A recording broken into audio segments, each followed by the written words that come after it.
Kanina po nagtungo ng ilang miyembro ng gabinete para mamigay ng tulong. Nakatutok live si Ruth Cabal. Ruth?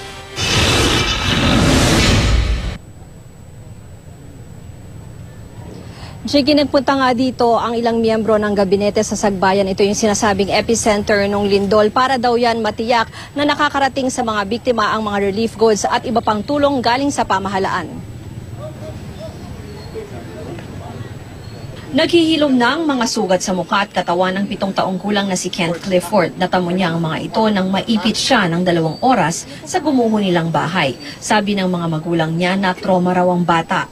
Namatay din daw kasi ang kapatid ni Kenneth at 3 pang customer sa internet shop ng nasa first floor ng kanilang bahay. Hindi ko po alam sa kanilang ang hindi nakuha nga bata, 2 ko. Nakita po matay na para sa akin.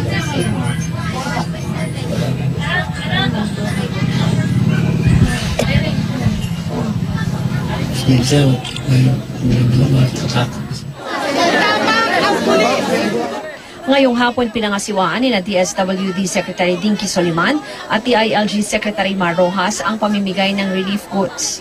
Panahon po ng sakuna ito, tulungan po natin ang ating mga kababayan. Huwag po natin ito haluan ng politika. Dapat wala ho tayong pinipilit. Kung meron po kayong alam na barangay na hindi po naaabot, pwede po namin i-text niyo po.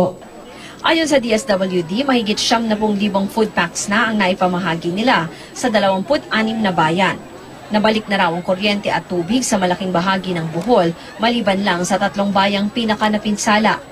Tuloy-tuloy din ang relief operations ng Kapuso Foundation para sa mga biktima. Nakasentro ang operasyon nila ngayon sa Barangay Mangga sa Tagbilaran City at Batasan Island sa bayan ng Tubigon.